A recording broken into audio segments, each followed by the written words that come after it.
अस्सलामु अलैकुम। Shaheen TV breaking news में आप सबको खुश आमदीद।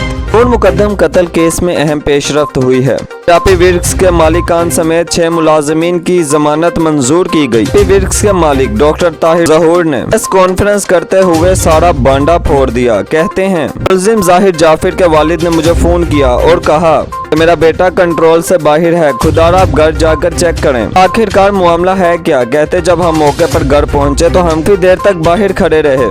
मैंने जाकिर जाफिर से पूछा कि आपके बेटे के हाथ में कोई गन्स वगैरह तो नहीं है? कहने लगे नहीं, हमारा इन चीजों से क्या लेना देना। डॉक्टर ताहिर ज़हूर कहते हैं, हमारी टीम ने अंदर छापा मारा तो देखा एक बच्ची की लाश पड़ी है।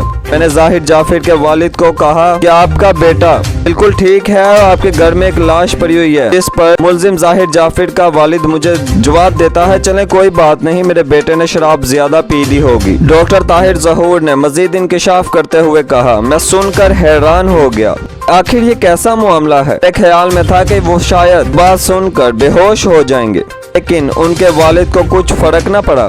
रहे कि मुलजिम जाहिर जाफिर के वालिदैन भी जुर्म छुपाने के इल्जाम में जेल में कैद हैं। शाहीन टीवी की इतलात के मुताबिक मुलजिम जाहिर जाफिर की वालिदा असमत आदम जी, उन्होंने ये जेल के अंदर ये डिमांड की है कि उन्हें ही मेकअप वगैरह की सहूलियात फराहम की जाएं ताकि वो अपनी ग्रूमिंग कर सकें।